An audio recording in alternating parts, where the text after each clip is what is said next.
Boa noite, amigas e amigos, companheiras e companheiros. Mas vamos retomar aqui os nossos diálogos de domingo, né, com acontecimentos aí ao longo dessa semana. Acontecimentos importantes, né? A conjuntura começa, ao que parece, a apresentar, né, conformar um funil, né? As coisas vão se direcionando para uma determinada direção,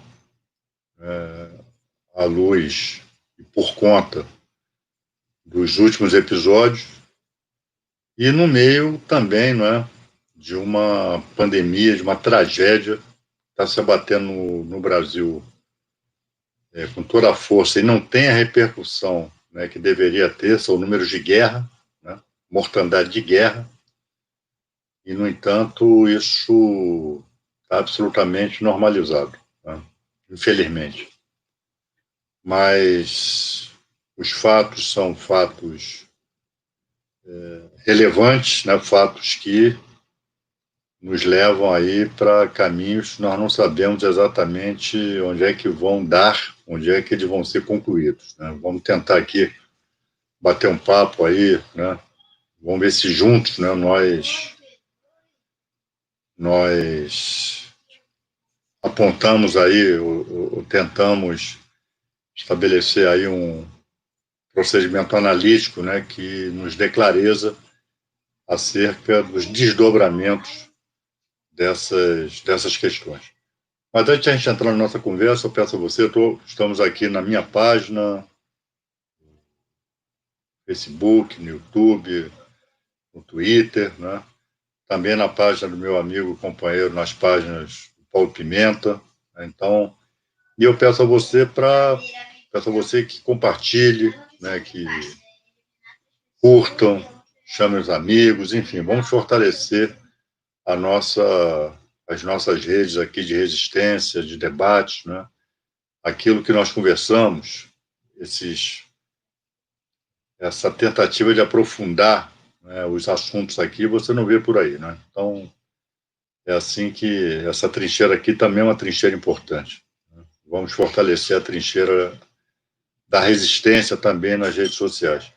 E quero também saber de você, né, digam logo se o vídeo ou o áudio, né, estão chegando bem. Caso haja algum problema que nós possamos resolver por aqui, a gente resolve. Também quero saber, né, da cidade de onde você está falando, do país, enfim, se for aqui do Rio de Janeiro, por favor, nos diga qual é o bairro. Como é que está aí, Renan?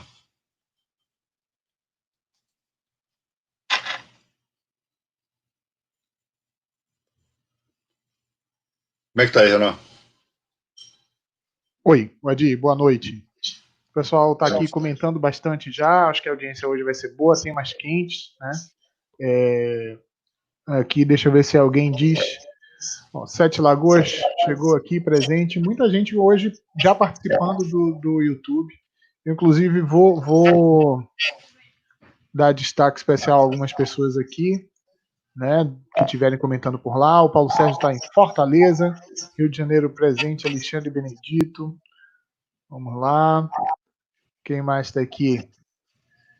Do Maracanã, o Carlos Osilieri. De São Paulo, a Vera Barbosa. Rita Marques, aqui do Rio de Janeiro. Brasília, presente com a Celsa Regina. Aqui o Tony Lourenço acompanha a gente pelo YouTube. Vamos falar daqui a pouco sobre o caso Queiroz. Muita gente perguntando aqui. Eu vou colocar aqui já um pouquinho as pautas de hoje, né, para o pessoal ficar já acompanhar, já saber sobre o que a gente vai tratar. Então, hoje a gente tem Queiroz, STF, inquérito das fake news, a gente tem a queda do ministro da Educação, temos aí essa péssima notícia, né? Mais de 1 milhão de contaminados, enfim. A Carmen Damuz acompanha a gente pelo canal do YouTube. De Caruaru, Abel, que está sempre com a gente também, em Pernambuco. Vamos ver de onde mais a gente tem. São Paulo, Rafael Oliveira, Santo André, o Marcelão participa aqui com a gente. A Ângela Areias acompanha a gente do Flamengo. De Niterói, o Miguel Maués. Aqui do Rio de Janeiro, a Jadina Cavalcante. De Fortaleza, o José Ronaldo. De Rio Grande, no Rio Grande do Sul, Felipe Milano.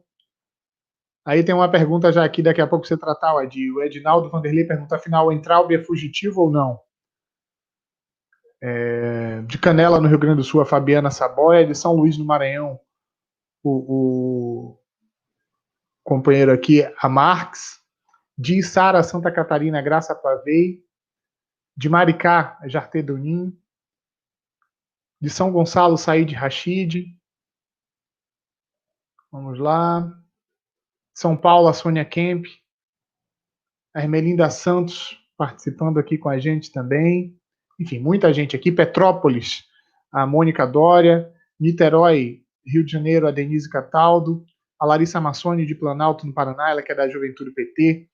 De Aracaju, a Rosemeire. Enfim, de Patos, a Melânia, que também está sempre aqui. A Tereza Macruz está acompanhando a gente do México. De Salvador, o Torinho Moraes. Diamantina, Minas Gerais, a Rosane de Moraes. Vamos lá. Rio Grande do Norte, o Netão, Jatobá, Pernambuco, enfim, bastante gente aqui. Adi, nesta semana o Brasil adentrou aí um período difícil, né? Mais difícil, chegou à marca de 1 milhão de contaminados, mais de 50 mil mortes. Estudo da Fiocruz tem aí ponderado que a quantidade de mortes pode ser muito maior. Os números de pessoas que morreram por síndrome de respiratória grave são altíssimos, né? Muitas vezes maiores do que a média dos últimos 7 anos. E os números de pessoas que também morreram sem causa definida são altíssimos em comparação aos anos anteriores. Tem notícias, por exemplo, para quem tem essa fixação na questão das polícias, eu acho que todas as vidas importam, é verdade, mas a Covid já mata mais policiais do que quaisquer confrontos de quaisquer natureza. Então, o número de mortes dessa doença no Brasil é gigantesco e o Bolsonaro é responsável. Essa é a questão chave, não é? É claro, nós vivemos uma pandemia, o vírus, ele mata, né? Dependendo, sobretudo, de quem foi contaminado, né? Os chamados grupos de risco, né? O vírus tem uma letalidade alta e intensa, né? É da natureza do vírus, então isso ninguém pode evitar, né? Na verdade, o que de fato resolveria não estar contaminado definitivamente seria uma vacina. Só que nós sabemos que isso demora, né? No mundo todo há um esforço gigantesco, né? Que nós esperamos que na hora o cálculo mercantil não prevaleça, né? Ou seja, que a indústria farmacêutica não resolva lucrar, não é, com a possibilidade de distribuir vacina, de criar vacina, inventar vacina, enfim. Mas a única forma de enfrentamento nesse momento com o vírus são as medidas recomendadas pela Organização Mundial da Saúde, que podem ser resumidas a 2. Né? Higiene pessoal, ou seja, lavar as mãos, né, constantemente com sabonete ou álcool gel, e isolamento social. Não há outra, não tem milagre, não tem cloroquina, não tem. É isto. Né? Só sair de casa em hipótese de absoluta necessidade. Pois bem, é exatamente aquilo que no Brasil não se está fazendo e, em decorrência, né, do comportamento, da conduta pessoal de Jair Bolsonaro, que pode perfeitamente ser acusado por mortes, muitas, milhares e milhares de mortes e contaminações que poderiam ser evitadas, tem como causa direta o comportamento de Jair Bolsonaro. Né? E, aliás, aqui no Brasil, outra coisa que me causa espanto é a naturalização. Parece campeonato de futebol muito longo, em que a cada semana ou a cada dia a imprensa vai noticiando os resultados, né? Vasco tanto, Flamengo quanto, etc., a colocação na tabela. E o número de mortes contaminados aqui no Brasil são publicados de uma maneira absolutamente fria, né? Absolutamente em plano secundário, no que diz respeito a questões ligadas à política estricto senso, à política propriamente dita, quer dizer. Então, naturalizou-se de uma maneira impressionante. Esses números, né, são números de guerra. 50 mil mortos é número de guerra. E hoje eu li, e podia ter separado isso aqui, mas acabei não fazendo, mas parece que é um pesquisador da Fiocruz, como o Brasil é o campeão mundial da subnotificação e da não testagem, esse número de mortos pode ser 10 vezes maior. Vocês imaginem só, é possível que nós já tenhamos chegado à casa dos 500 mil mortos. Mas sejam 500 mil, ou seja, 50 mil, isso é número de guerra. Né? Nós estamos falando no período de 3 meses. 3 meses. Com 1 milhão de contaminados.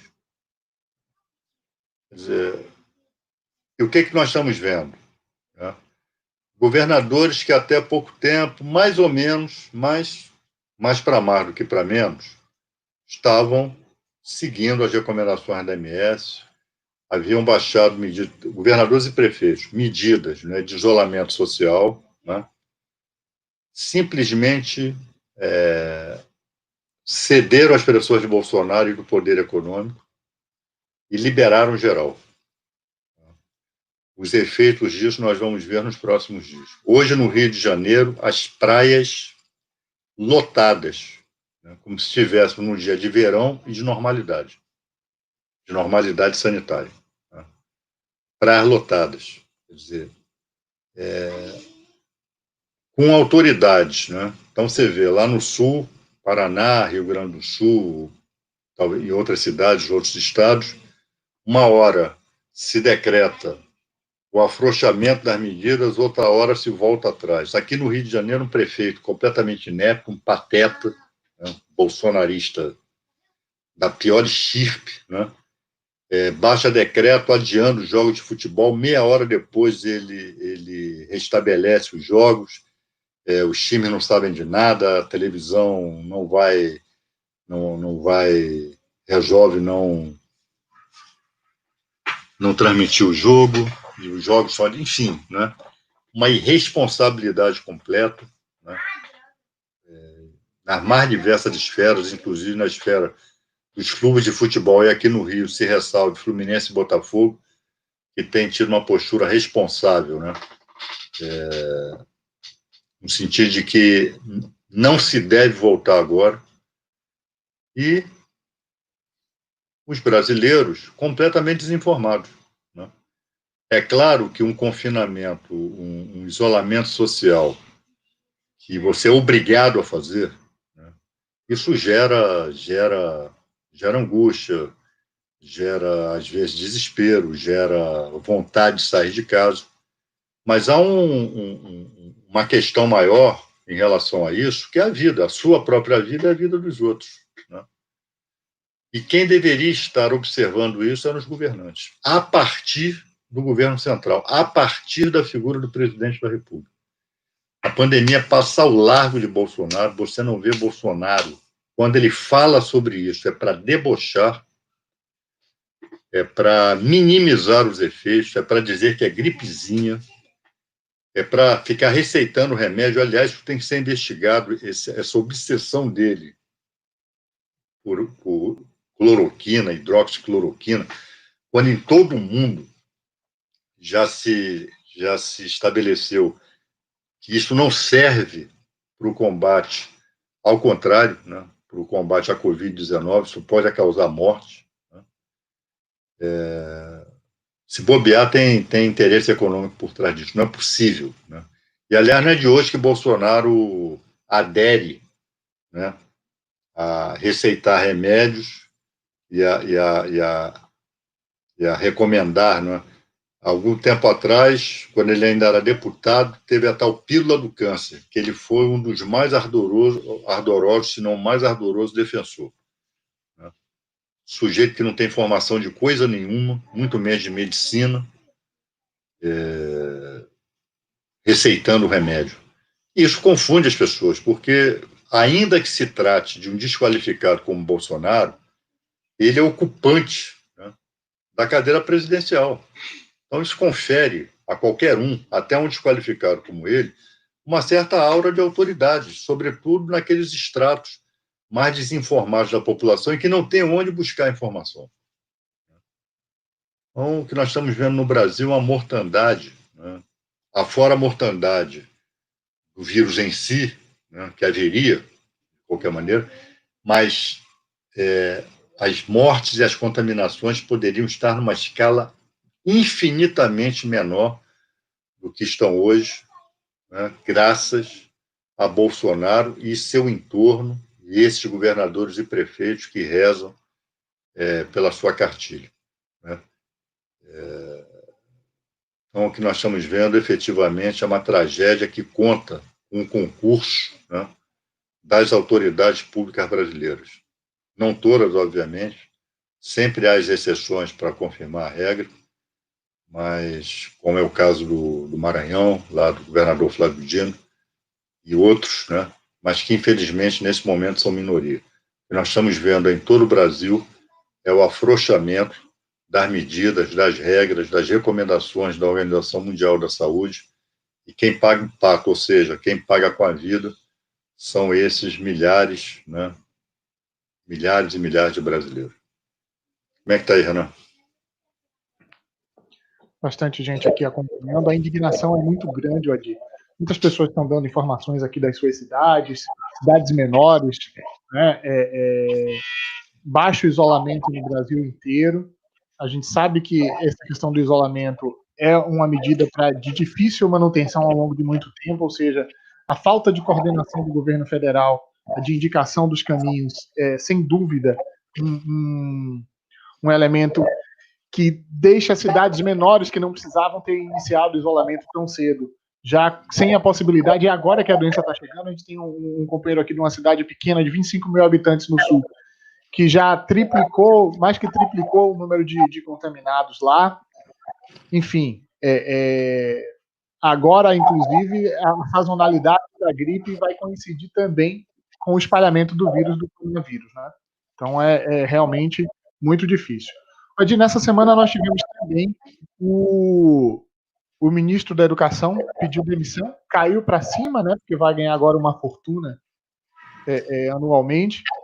Mas o pessoal já quer saber, ele é um fugitivo? Ele está foragido? Olha, pessoal, vamos eu até estranhei essa... Primeiro, ele afora ser ele é tudo que é de pior, esse sujeito, né? É o pior ministro da educação da história, da República, do Império, da história do Brasil. Né? É um sujeito da pior qualidade, pessoalmente falando, racista, homofóbico, sujeito que não respeita nem nada nem ninguém, né? Sujeito que, ocupando o cargo de ministro de Estado, xinga integrantes de outros poderes, né? Defende a prisão de ministro do Supremo, enfim, é um sujeito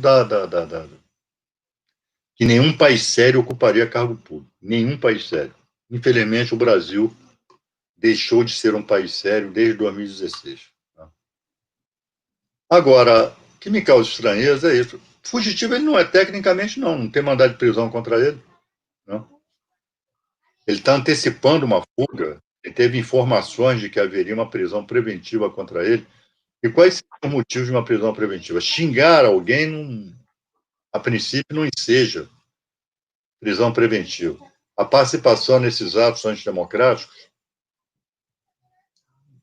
isso aí ensejaria uma prisão preventiva, que é um negócio muito esquisito, né? em que ele mesmo diz que vai aproveitar a nomeação para se mandar do Brasil. Né? Quer dizer, ele mesmo dá a impressão de que está fugindo. E, por outro lado, não se sabe se de fato ele saiu mesmo do território brasileiro. As fronteiras com os Estados Unidos estão fechadas. Todas as fronteiras. O MEC informou que ele chegou, né, nos Estados Unidos. Chegou? Bom. Sim. Agora, se chegou, se valeu de passaporte diplomático, porque a exoneração dele só saiu depois da anunciada suposta fuga, né? Se é que é fuga, enfim. Então, eu não li em lugar nenhum que tivesse prisão preventiva decretada contra ele. Não, decretada não, Adir, mas parece que tem pedidos de prisão, né? Por conta dos inquéritos onde, assim, mas isso não torna, tecnicamente, ninguém fugitivo. Uhum. Você foge quando tem uma prisão decretada. Então, foi uma fuga preventiva. Então, agora, de qualquer maneira, é vergonhoso, né? O sujeito, até horas atrás, era ministro de Estado e agora é considerado um fujão, um fugitivo, né? Que, aliás, é inócuo, né? Hoje em dia, ainda mais lá para os Estados Unidos, ele Interpol imediatamente o grampearia e o devolveria para o Brasil. Esse negócio de fugir hoje em dia é muito complicado.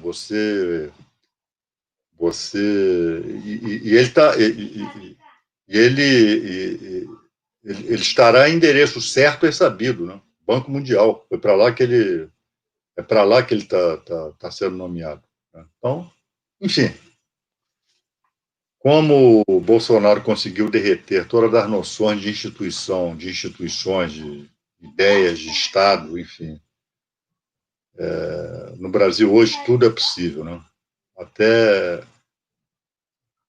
fugir quem não tem prisão decretada, mas enfim. Né? Só para encerrar aqui, Adir, o próprio tweet dele, vou ler aqui para você ter uma noção. Aviso a Tigrada e aos gatos angorais, né? Dizendo: estou saindo do Brasil o mais rápido possível. Isso ele escreveu no dia 19, às 9 da manhã.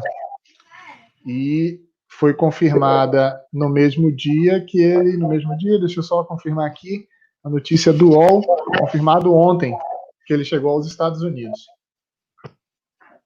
Então, é um sujeito que, inclusive, ele milita contra ele próprio, né? Bota um negócio desse aí em Twitter, quer dizer, dá a impressão de que, de fato, está fugindo, né?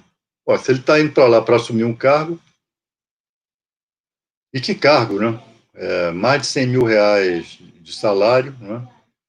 E o Banco Mundial também, se aceitar esse sujeito lá como um dos seus integrantes, como representante do governo brasileiro, também vai cair a sua imagem, vai lá para baixo, né?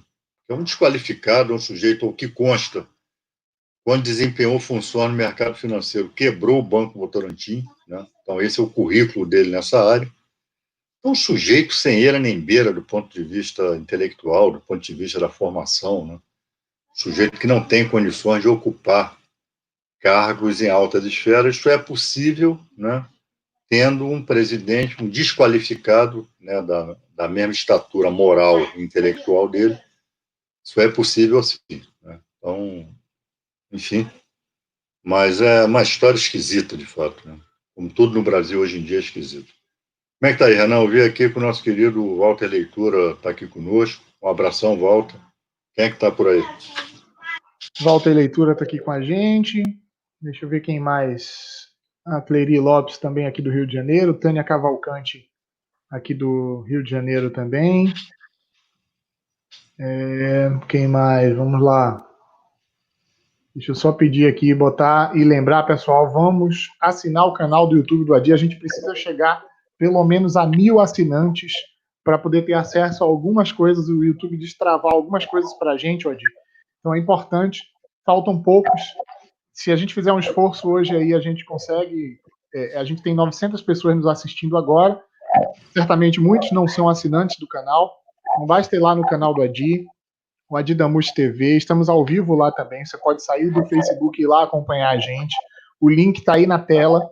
a gente precisa chegar a 1.000 assinantes do canal para destravar alguns recursos e a gente poder fazer chegar mais longe as mensagens e as reflexões populares e da resistência.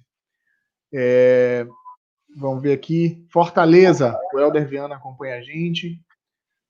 Né? De Garanhuns, Almeida Guerra também acompanha a gente.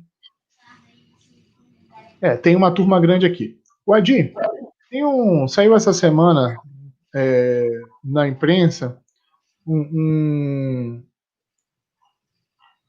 estudo aqui do Drive Premium, né, do Poder 360, que dá a informação de que são mais de 2.600 militares da ativa nomeados no Poder Executivo. É um número estranho, né? Muita gente da ativa com atividades no Executivo. Essa relação dos militares com o Estado brasileiro, né, é algo deve ser, né, e de uma certa forma sempre foi objeto de estudo. Os militares, por conta da nossa formação histórico-política, sempre eles incorporaram, né, uma ideia de que são tutores da nação, são tutores da República. Aliás, a República foi um golpe de Estado militar. Né? A proclamação da República foi feita, né, por ação militar. Quem proclamou a República foi um militar montado a cavalo, Marechal Deodoro, né, que pôs a família imperial daqui para correr. Não é à toa que, de vez em quando, vem essas histórias de intervenção militar, de artigo 142, depuseram Getúlio, né, puseram Getúlio no poder, deram um golpe em 64, né, deram um golpe no Estado Novo, enfim. Então, os militares têm uma trajetória não pouco recomendável, aqui. Vamos falar claro, na história política brasileira, história de intervenção, história de autoritarismo. Né? Agora, não para.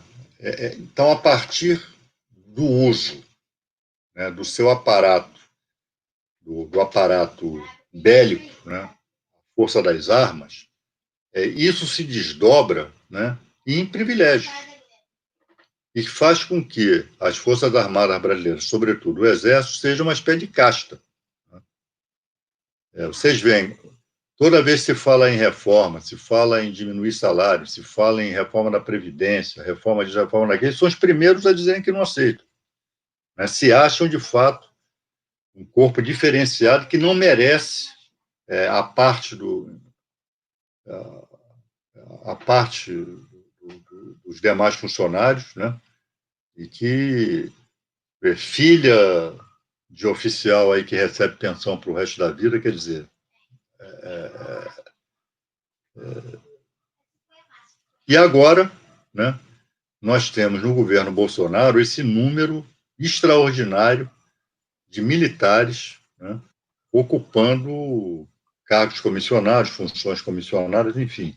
Tem duas informações aqui, Wadi, interessantes. A primeira é que esses militares incorporam 60% desses DAS, que são as comissões, se tiverem 2 anos a partir da reforma da Previdência do Bolsonaro. Então é uma farra aí também de incorporação de valores aos seus salários. Pois é. E além disso, no Ministério da Saúde já são 332 militares. Será que eles vão querer se juntar a esses números do governo da cloroquina? Quer dizer, então é uma casta. Né? E você remover isto, né, é difícil, é complicado. Né? Porque eles se apegam a isso, porque ocupando esses cargos eles ganham, eles têm um incremento aí de vencimentos, né? Fazem que sejam bem maiores do que se estivessem desempenhando funções meramente militares, né? Então, e mais, se você comparar com a ditadura, é paradoxal, né? Nós tivemos uma ditadura militar de 21 anos e eles não ocuparam Os militares, os militares naquela época, eles estavam alocados mais na área de segurança nacional, né? Naquele cargo, pronto, né? Não era essa quantidade de milhares e milhares ocupando postos no aparelho do Estado, né? Dos mais altos escalões aos escalões inferiores, né? Então, isso mostra que é um governo militarizado, né? E é com isso que Bolsonaro conta, né, para se manter no poder, né? Ele sabe que tirar essa turma e remover essa turma dessas funções é algo, né, é algo difícil, né? Porque dá dinheiro, né? Isso dá prestígio, né? Enfim. Então é um número muito expressivo, é um número aí que tem que ser estudado aí pelos nossos cientistas políticos, pelos nossos historiadores, sociólogos, né? Porque eu acho que não tem precedente, nem na ditadura militar. Eles ocupavam postos tão numerosos assim como ocupam hoje. O Adi, a Conceição Carneiro, ela não conseguiu achar no YouTube. O link está aí, Conceição. Você tem que digitar, não pesquisa no YouTube, porque por enquanto não está achando. O canal ainda não é relevante, por isso que a gente pede para que todo mundo assine o canal, para que mais adiante, quando o pessoal procurar pelo Adi no YouTube, já apareça lá entre as primeiras respostas da pesquisa. Por enquanto, a gente pede para que você digite na barra youtube.com/o e você vai encontrar. O Adailton, por exemplo, já migrou, saiu do Facebook e já está assistindo a gente lá do YouTube. Então, pessoal, mais uma vez, pedindo para a gente aumentar aí, precisamos chegar pelo menos a 1000. Deixa eu ver se a gente consegue bater hoje, Adi. É o desafio aqui da nossa militância, né? Conseguir chegar a 1000 inscritos no canal. Nós estamos agora com 897 inscritos.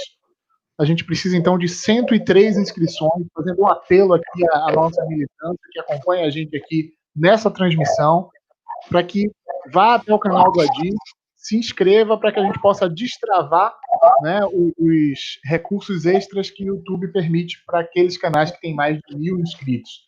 Então, o canal, mais uma vez, é youtube.com/o né? Aqui, ó, eu já vi que umas 30 pessoas saíram do Facebook e espero que elas estejam indo para acompanhar a gente no YouTube.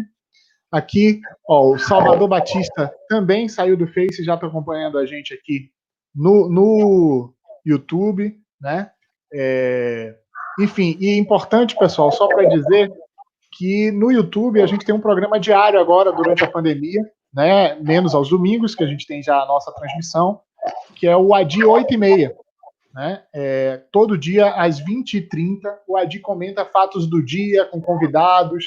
Na semana a gente teve debate sobre a cultura, sobre o impeachment do governador do Rio de Janeiro, enfim.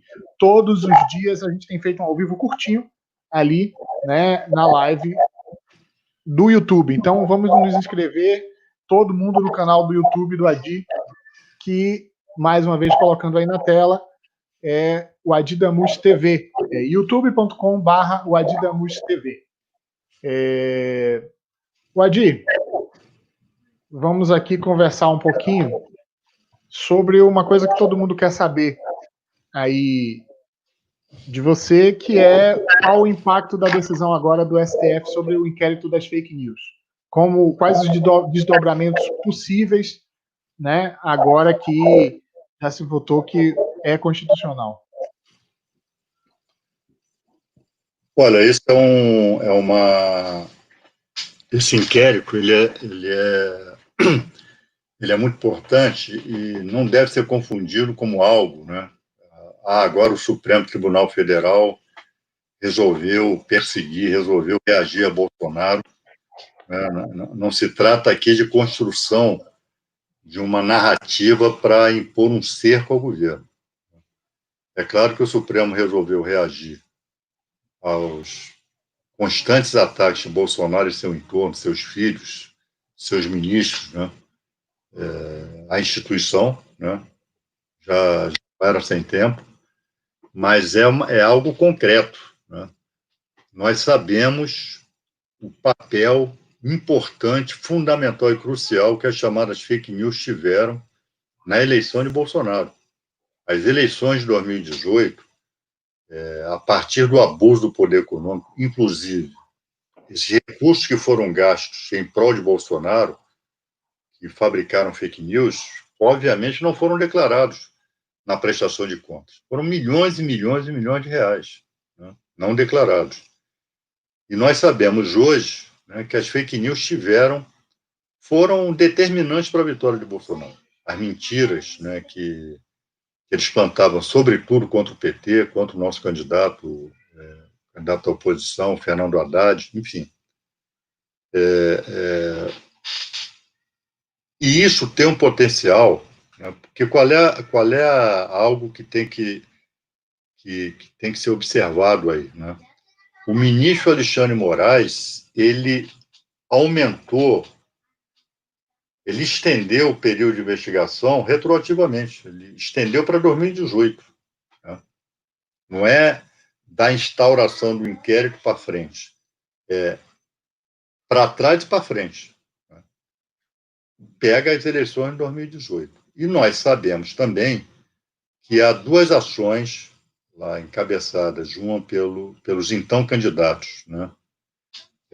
Guilherme Boulos e Marina Silva, no Tribunal Superior Eleitoral, que pede, né, a anulação daquele processo eleitoral. Se isto acontecer, até 31 de dezembro desse ano, né, se as ações forem julgadas procedentes, caem fora imediatamente Bolsonaro e seu vice, Mourão, que atinge a chapa, né, e com convocação de novas eleições. Então, esse inquérito no Supremo, ele não há dúvida, as provas que estão sendo colhidas ali vão integrar a ação lá. Essa prova vai ser emprestada para as ações lá no Tribunal Superior Eleitoral. Né? Já apareceram o Ministério Público favorável nesse sentido e não há como ser o contrário. Né? Já que o objeto da ação lá são as fake news. Se pede a anulação das eleições com base na existência de fake news. Então, se há um inquérito que apura, que coletou provas, né, que demonstram a existência de fake news, afora a repercussão na esfera penal, né, isso é crime, aí dos responsáveis. Né. Então, já houve aí quebra de sigilo aí de deputados, já houve quebra de sigilo, né, busca e apreensão em casas e empresas de empresários. Né. É uma grande rede, na verdade, isso é uma organização criminosa, né? Porque esse esquema de fake news, ele não cessou com as eleições.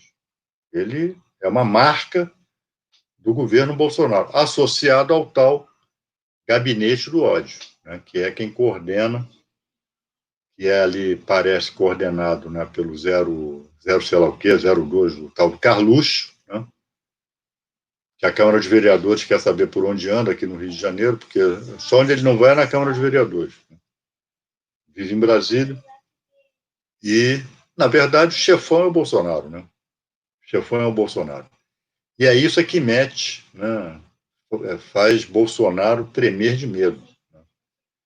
Porque isso tem o potencial, né, de abreviar o mandato dele, sem impeachment, sem nada. Né? Se vocês me perguntarem, isso é possível? É difícil. O Poder Judiciário tomar uma posição dessa, mas Bolsonaro está tão desgastado e ele faz o favor, né, de se desgastar ainda mais, ele pessoalmente, né? Imagina se a gente tivesse uma oposição mais forte do que a que nós temos, né? Pô, você já tinha caído. E ele faz o favor de fazer oposição a si mesmo. Então, vamos ver o que vai acontecer, mas tem um potencial devastador, tanto esse inquérito das fake news, agora não há mais dúvidas, né? Por 10-1, o Supremo Tribunal Federal entendeu, né? Que, aliás, é coisa rara, né? Vocês podem ver que, nos últimos anos, essas decisões que envolviam questões da política eram sempre divididas lá no Supremo. Se distinguia os blocos, eram 2 blocos. E Bolsonaro conseguiu unir todo o Supremo. Ele conseguiu essa proeza. Barroso e Gilmar, todo mundo junto, né, para pôr ordem na casa, porque não dá mais para aguentar um governo de desmandos como esse de Bolsonaro. Então, esse inquérito que é a ação no TSE tem um potencial, se esse potencial vai se concretizar em medida concreta, é outra história, mas tem um potencial devastador. Né? E Bolsonaro, com certeza, não dorme direito por conta disso. Pois bem, antes da gente entrar no último tema, pedir um reforço mais uma vez. Olha, assim que eu terminei de falar na outra hora, a gente estava com 897 inscritos, passou para 928 e agora nós já temos aqui, deixa eu ver, vou atualizar aqui, 955 inscritos. Faltam apenas 45 inscritos para a gente chegar aos 1.000 inscritos. Vamos lá, pessoal. É importante para a gente destravar recursos para o canal, para possibilitar que a nossa mensagem chegue mais longe. Alguém aí está tendo dificuldade para encontrar? É simples, eu já botei, para quem está acompanhando pelo Facebook, já coloquei o link na descrição. Então, no Facebook é só clicar no link.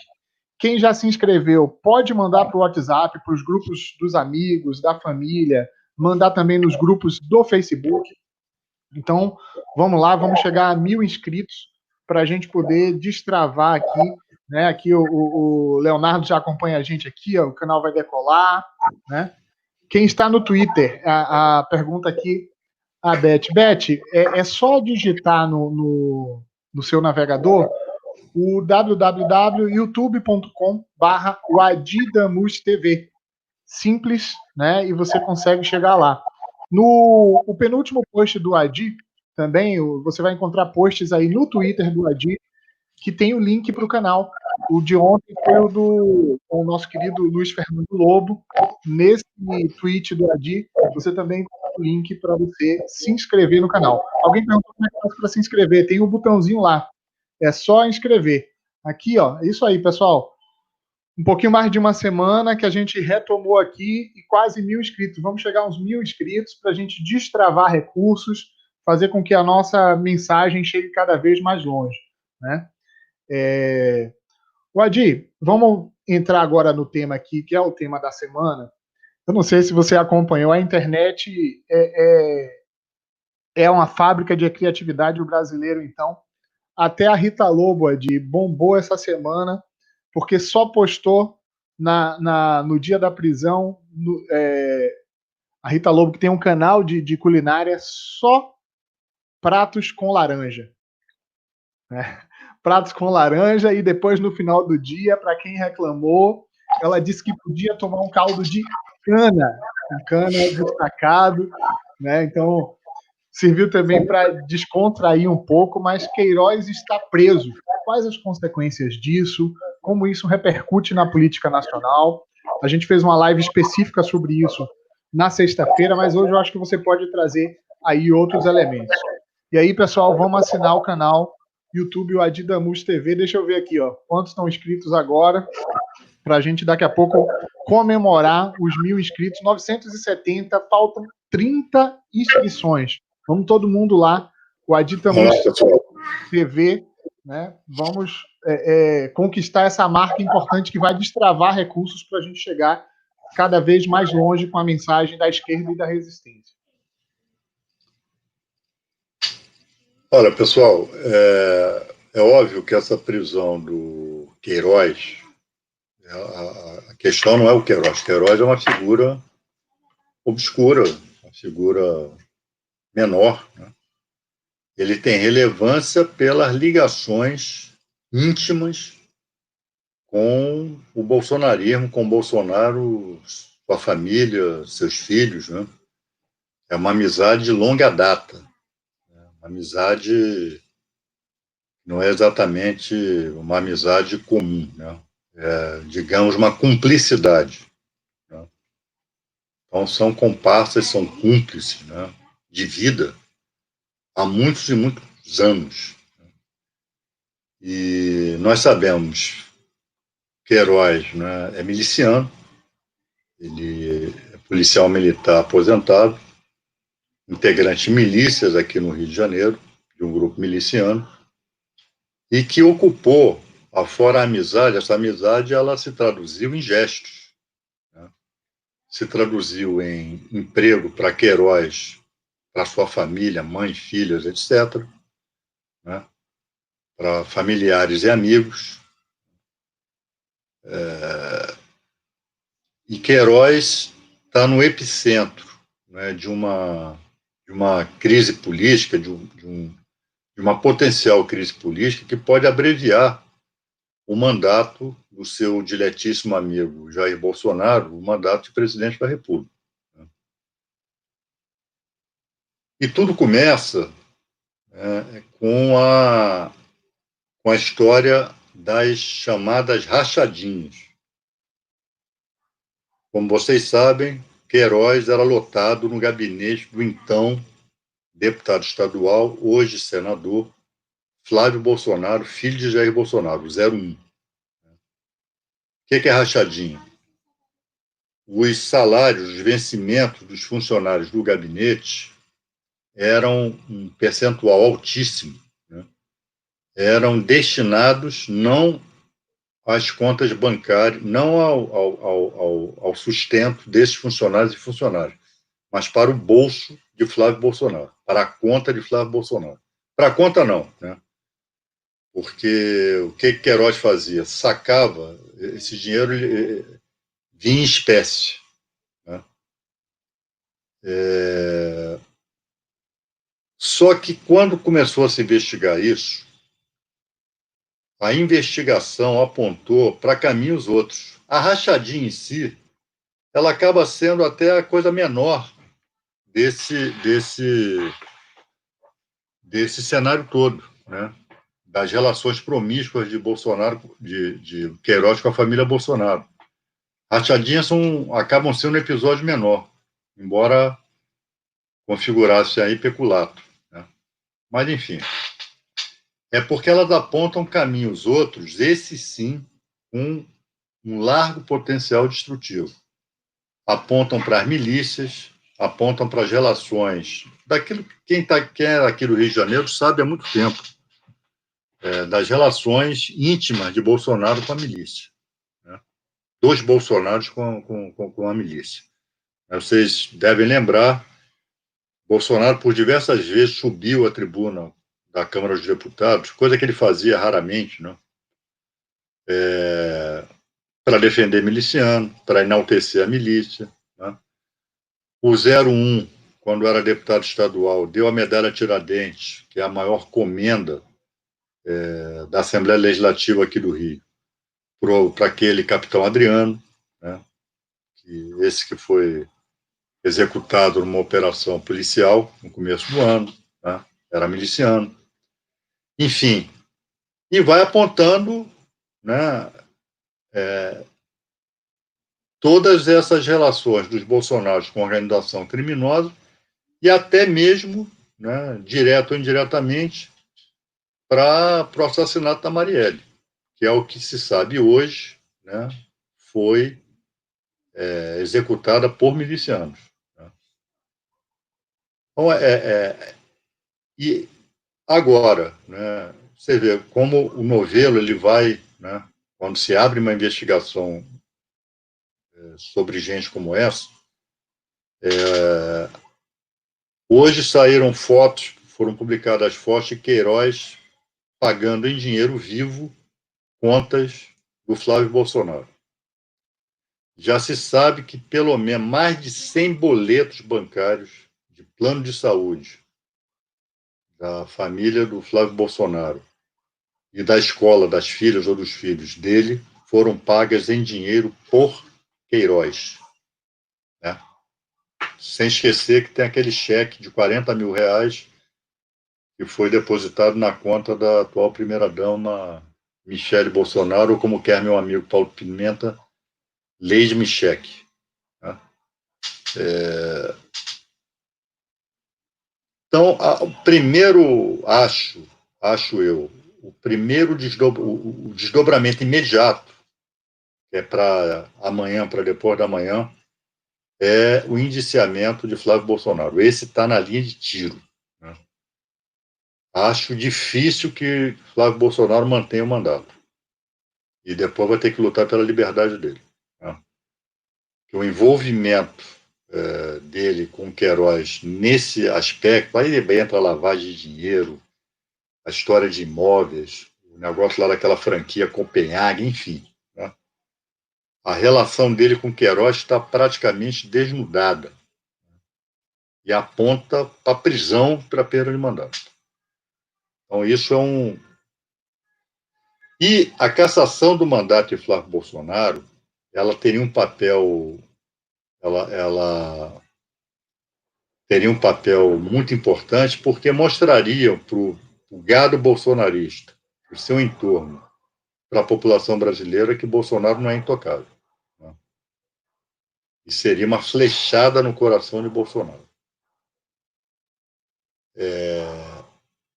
E nós temos que entender também que essa investigação sobre o Queiroz, essa investigação no plano da política, né, ela se liga ao inquérito das fake news, ao inquérito dos atos antidemocráticos, né?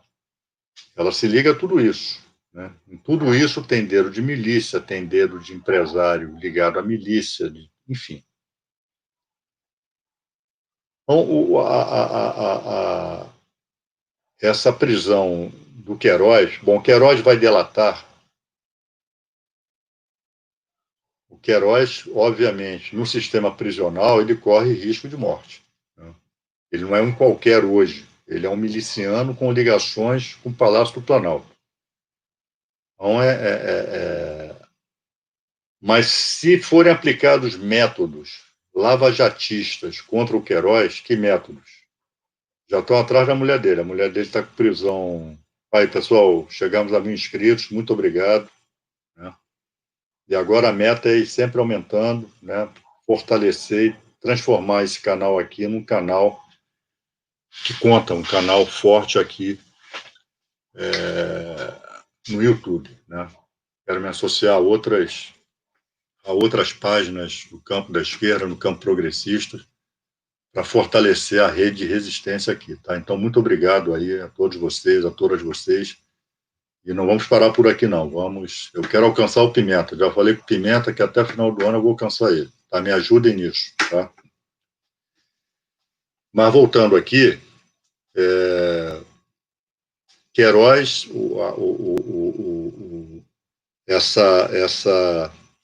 essa ligação, né?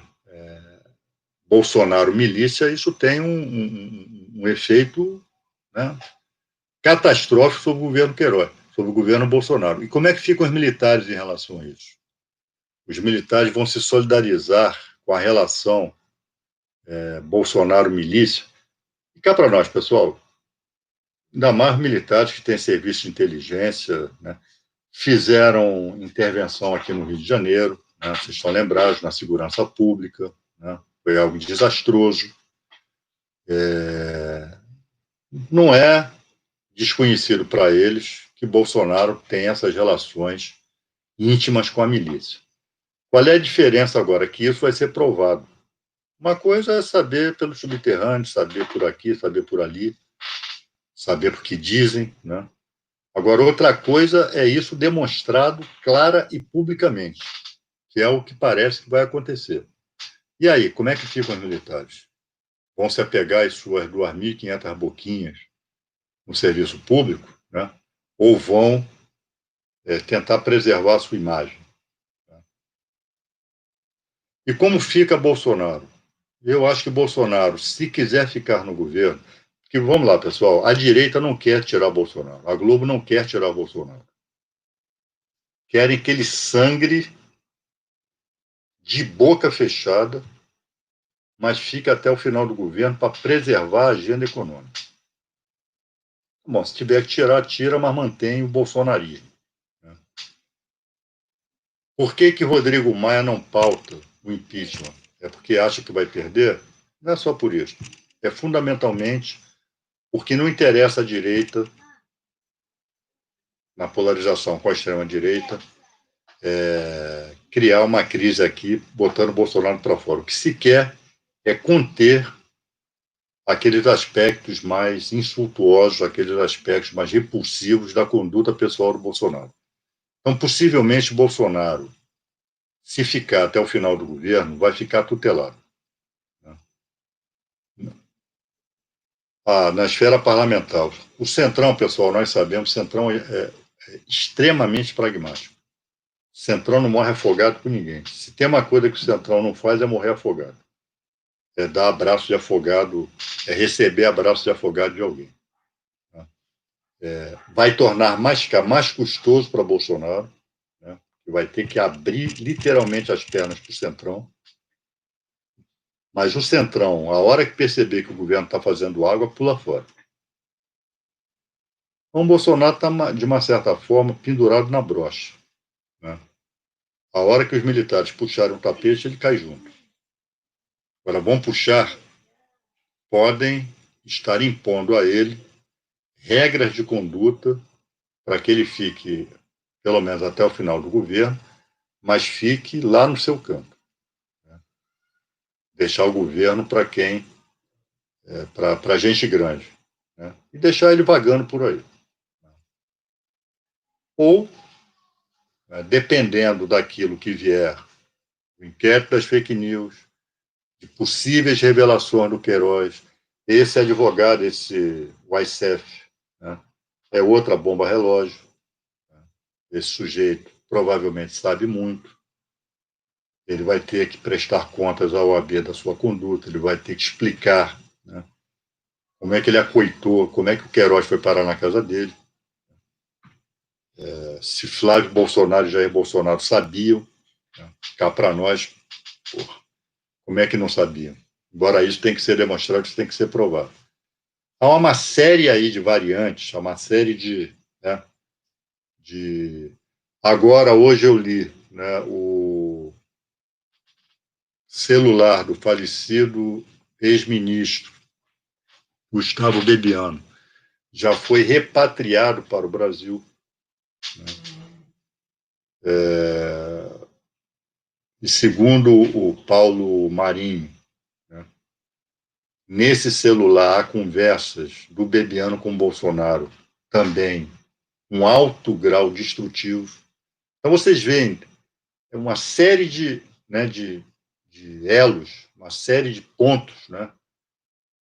Se um deles explode, pode explodir com o Bolsonaro junto. Então, a situação do Bolsonaro é uma situação, do governo dele, é uma situação crítica, né? E esperamos que, de fato, nós estejamos aí na iminência do fim, né, antecipado do governo Bolsonaro. E é claro, quando eu falo isso, eu falo de Bolsonaro e do bolsonarismo, porque de nada adianta, né? Mantendo a agenda de Paulo Guedes, mantendo a política econômica, mantendo a conduta que se tem em relação à pandemia, vai ser apenas nos livrar de um acelerado, né? Mas que não vai resolver o problema do Brasil. Vai sair, obviamente, muito pior do que entrou nessa pandemia. Com a desigualdade social lá em cima, né? Com a população devastada em termos de morte, de contaminação, de desemprego, devastada social e economicamente, né? E aí está aí agora a responsabilidade das forças de esquerda de se apresentarem com um programa para a população brasileira. Nós não podemos ficar assistindo de camarote a polarização de direita e extrema-direita. A esquerda tem que se apresentar, né? Um programa para a população brasileira, com cara própria, com identidade, não está diluída em frente daqui ou dali. Independentemente de haver frente ou não, mas a esquerda, se participar de frente, ela tem que participar com identidade própria. Não é diluída, né? Numa articulação maior. Né? O povo tem que distinguir que naquela articulação tem, a esquerda está ali, com o seu programa, com a sua cara, com a sua proposta para o Brasil, para o povo brasileiro. Então, pessoal, os próximos dias aí vão dar panos para manga, muita água aí, água de enxurrada aí para correr, para levar a ponte junto, né? Mas são vários aí os itens, né, que podem levar de roldão, né, o governo Bolsonaro. Agora, isso aí está se dando no plano institucional. E até por conta da pandemia, os movimentos de rua têm que estar restritos. Agora, hoje, Brasília tem havido novamente manifestações antifascistas, né, protagonizadas por torcidas, inclusive. Já soube que a nossa torcida do Vasco da Gama liderou esses atos hoje lá em Brasília. Então, ao mesmo tempo que o clube, né, por conta desse presidente, envergonha a nação vascaína com essa história de voltar ao campeonato, fora outras mazelas internas lá do clube, a torcida causa orgulho, né? A torcida foi para as ruas hoje comandar a luta antifascista lá em Brasília. Mas isso é muito restrito, né? Até porque nós temos responsabilidade e sabemos que grandes aglomerações hoje, elas podem gerar uma segunda onda, né, de coronavírus aqui no Brasil, que vai acabar acontecendo pela irresponsabilidade de Bolsonaro e dos outros governantes. Mas a luta, então, o desfecho dessa luta pode estar se dando apenas no plano institucional. E no plano institucional o povo está fora, o povo está distante. Podem estar já articulando o fim do governo Bolsonaro, como sempre, por cima, né? Vamos fazer a revolução antes que o povo a faça. Então, mais do que nunca, as forças progressistas, a esquerda, têm que entender, nós temos que quebrar essa polarização entre direita e extrema-direita. Nós temos que entrar nessa polarização. Se há dois polos hoje, amanhã tem que ter três, né? O terceiro somos nós. E isso está faltando. Então, pessoal, eu quero, já chegando aqui ao final, eu quero agradecer muito aí vocês terem se mobilizado para nós chegarmos aqui aos 1.000 inscritos na nossa página do YouTube, né? Como vocês sabem, eu tenho um programa diário, menos ao domingo tem esse aqui. Então, de segunda a sábado, né, o ADI 8h30. No caso, 8h30 e 8h30 da noite. E nós não vamos nos acomodar com os 1.000 inscritos, não. Agora, meta 2.000 e por aí vai. Nós queremos ter uma página forte aqui no YouTube, para isso nós precisamos de vocês, tá? Então eu quero... Como é que tá aí, Renan? Pessoal, concordando aqui, Odi, com as suas análises sobre a questão do Queiroz, né? E muita gente vibrando com a gente a conquista dos 1.000 inscritos. Agora é produzir mais conteúdo, ganhar mais quantidade de horas e usar os recursos que o Facebook e que o YouTube vai abrindo para a gente. Muito obrigado, pessoal. É isso aí, uma pessoal. Boa mobilização hoje. Então, amanhã, no AD 8h30, eu vou estar com os amigos e companheiros lá de Duque de Caxias. A Aline, que é presidente do diretório municipal, e o Aloysio Júnior, que é o nosso pré-candidato a prefeito de Duque de Caxias. Em Caxias, infelizmente, surgiu um cenário que parte do PT de lá estava querendo apoiar o atual prefeito bolsonarista, golpista, Washington Reis. Para quem não lembra, o Washington Reis foi o primeiro voto pela destituição de Dilma Rousseff lá na Câmara dos Deputados, né? Então, esses companheiros resistiram, né? E eu quero conversar com eles amanhã para que eles tragam para nós como é que está essa luta lá, o que vai acontecer, né? Então, eles estarão comigo amanhã, no AD 8h30, lá no canal do YouTube, tá? Não percam, essa vai ser boa, porque diz respeito ao comportamento do PT nessa conjuntura e nesse processo eleitoral, se é que vai ter esse ano. Tá, pessoal?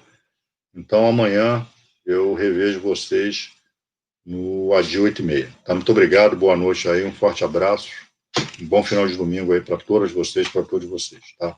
Tchau.